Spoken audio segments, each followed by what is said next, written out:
Hi everybody from TechnoLost, and welcome to the video unboxing and technical specs for the Sony Xperia Tablet Z. Well, some of you maybe already knows that I've been receiving this device just the day before leaving for holidays, so I hope and I think you can understand me and forgive me for using this device for all this time. So I just put together the package just to show you what we have inside, but that's nothing special. Here we are with the Sony Xperia Tablet Z, of course. Just let me put the tablet aside. Yes. And here we have nothing but the power plug with an output of 1.5 amperes. We have the USB to micro USB cable, and here we have nothing but few quick guide and that kind of stuff, nothing special.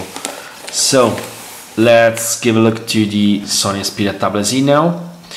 The device has the following dimension. We have 266 millimeters for 172 millimeters, and this device is just 6.9 millimeters thick. It's extremely thin.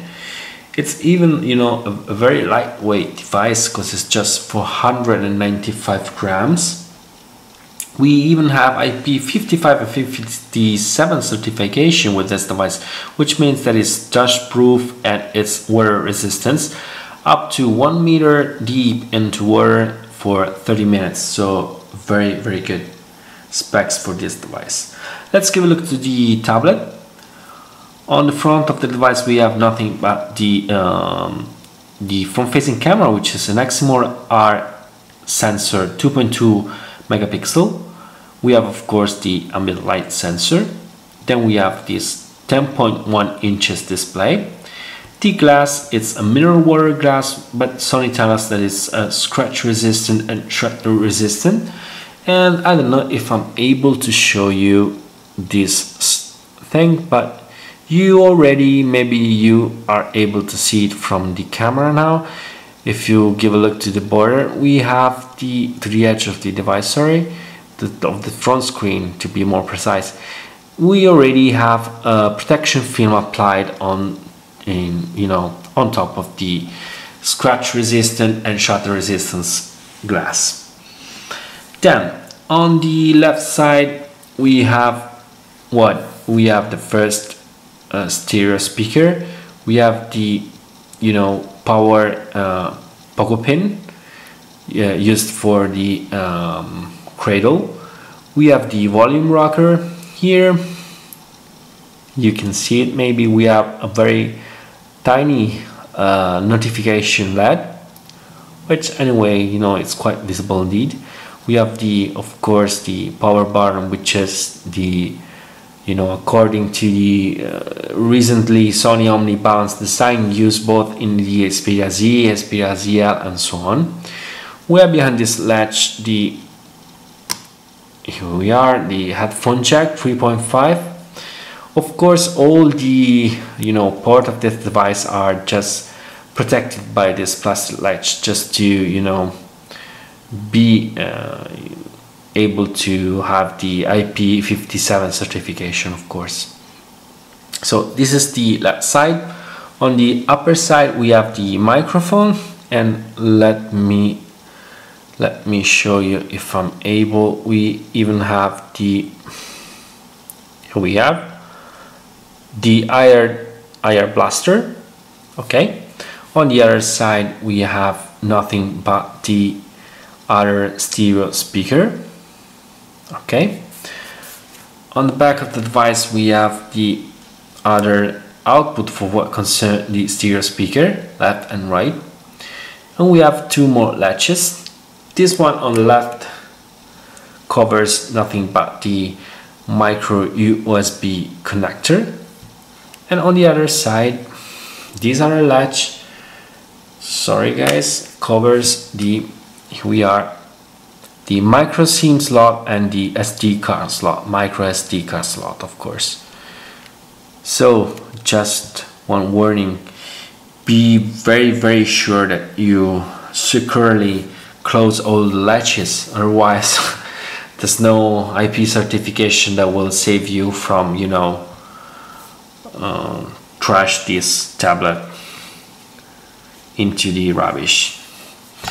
So meanwhile, oh sorry, in the back of the device we have this rubber finish, very nice to, you know, hold it with this rubber finish. We have the NFC antenna here, and we have the rear facing camera, the main camera, which is 8.1 megapixel sensor and Eximor R sensor once more, and the lens has an aperture size of f2.4, so it's not that bad.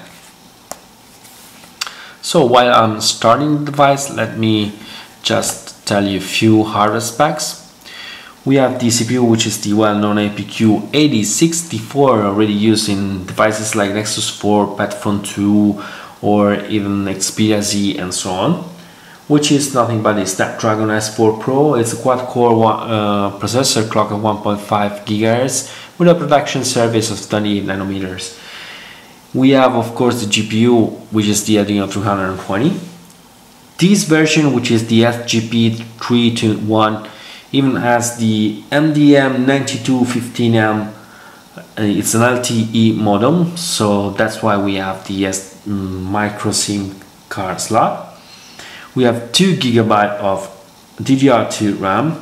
We have 16 GB of ROM in this version, but we can even have 30 GB of ROM, 32 GB of ROM, of course.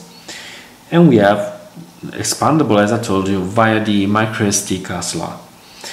Then the display, as I told you, is a 10.1 inches display with a resolution of 1920 for 112 pixel. 112 pixel for, of course, 1920 pixel. So the pixel density is more or less 224 pixels per inch. We have, of course, the Bravia Engine 2.0, and we have, this is nothing but an LCD screen that Sony called Reality HD. I already told you about the backside illuminated sensor. Here is the Eximor R, the 8.1 megapixel sensor. We have the 2.2 megapixel Eximor R sensor here on the front. It's capable of recording 1080p video. We have stereo speakers, already told you. We have even the FM radio with RDS, of course. We even have HSDPA connectivity in this version, which is the SGP321, together with the LTE connectivity. HSDPA plus, it's up to 42.2 megabit per second download speed and 5.67 megabit per second in upload speed. We have LTE capabilities, which is category 3, which means 100 megabit per second download speed, and we have 50 megabit per second in upload speed. We have Wi-Fi ABGN, dual band, Miracast and Wi-Fi Direct. We have Bluetooth 4.0 with A2DP protocol for streaming music. Already show you the NFC antenna, so we even have, of course, the NFC. We have the IR blaster, showed you before. The micro USB connector has even MHL compatibility. We have GPS together with GLONASS standard. We have accelerometer, digital compass, gyroscope, and of course the notification LED. And we have the battery, which is 600 milliampere hours. The version of Android actually running on this device is 4.1.2. So for what concerns this quick unboxing and technical specs video of this Sony Xperia Tablet Z, that's all. Once more, thanks for watching and bye from TechnoLost.